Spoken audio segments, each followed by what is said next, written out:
I'd like you to listen to the following as if your life depends on it, because in truth it does. I start with the question, when are you going to stop being so afraid?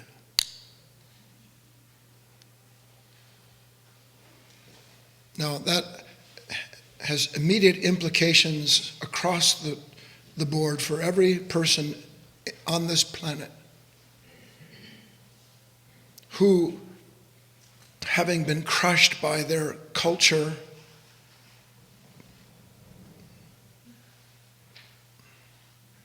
victimized in one respect across the board by the all-punishing notion that somehow or other appearance is more important than being,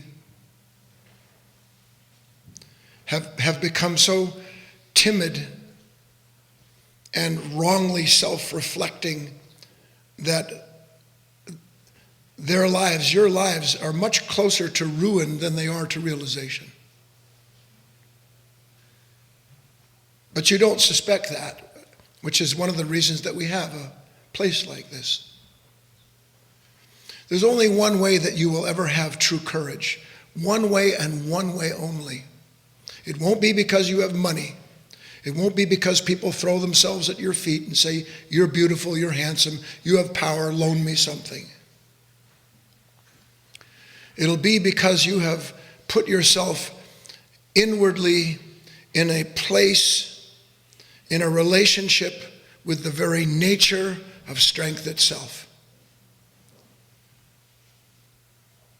And the only way in which a person ever gets into that relationship with what is authentic strength is by asking for it.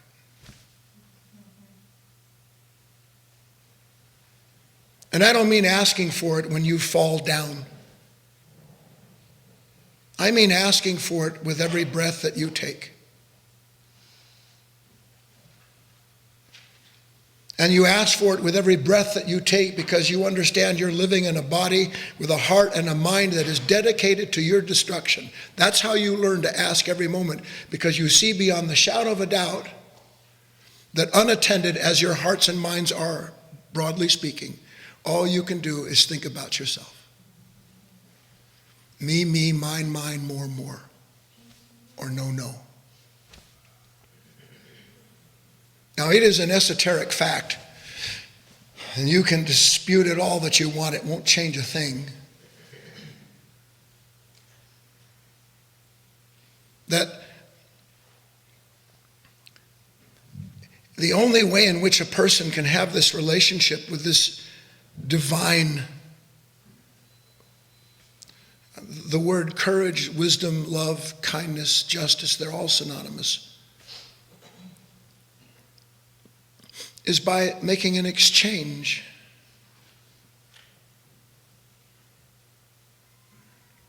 And the only way you can make such an exchange in your life is as you gradually recognize that your mind is always loaned out to something.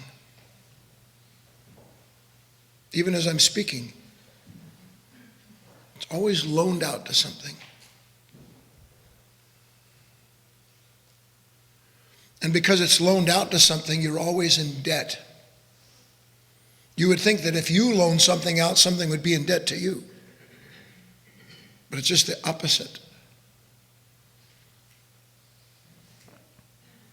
And since it's always on loan, there's always a sense of being in debt, which is part of the fear. But to the point of this, because I don't want to take too long with this opening talk.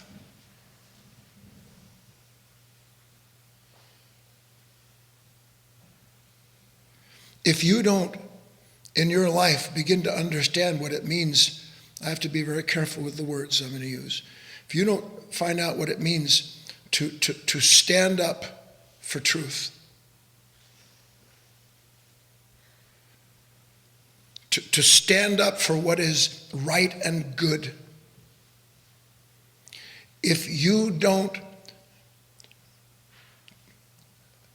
learn what it means to discover the Peter in you that says no 3 times, and for the shock of the revelation of the Peter that lives in you. To understand that unattended you are this nature that does not acknowledge God, that does not acknowledge truth, that does not acknowledge Christ, does not acknowledge what is divine.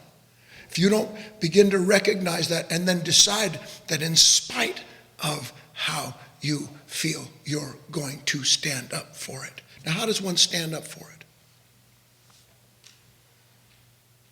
In the simplest of ways. One is just to begin recognizing, you know what, I need to think spiritually. I mean, that's simple. I need to think spiritually. You don't think spiritually unless you've read a book. But sitting here around, I watch. You're thinking about your life. You're thinking about your money. You're thinking about your problems. You're thinking about your bodies.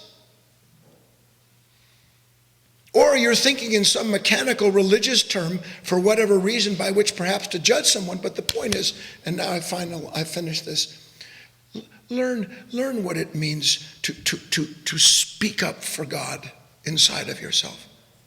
Learn what it means to speak up for what is true inside of yourself. So that when your mind starts off on its next little plan, the next thing it's going to do or get, when it starts to do that, you're aware. And instead of denying God, denying Christ, you step up and say, no, you know what? I'm going to study you instead of identify with you. When I'm asked to come up and speak, I'm not going to deny what's true anymore. You know why you won't come up and talk?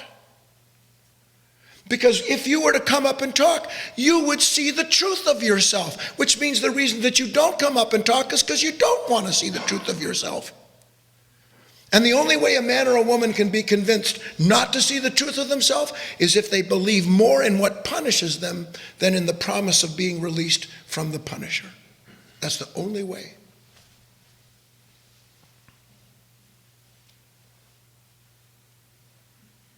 And you know, it doesn't have to be much. I'm going to initiate a slightly new program. Just come up one idea that you like. That's all. I really like the idea of starving a little eye. You don't have to say any more than that. You're just going to stand up and be what is true for a moment.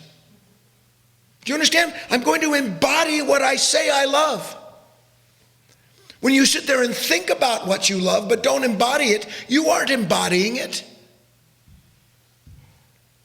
One little idea. I really like this idea. Find one line in a book that when you read it, it made your eyes twinkle.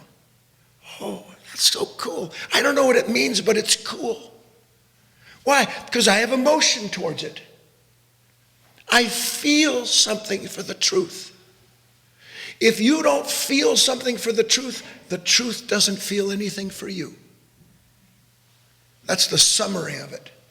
If you don't feel something for the truth feels nothing for you. But the minute that you feel something for the truth will give you everything that you feel and more back. That's the beauty of what is divine. You have to get on the right side of the relationship with it. It's even in the scripture.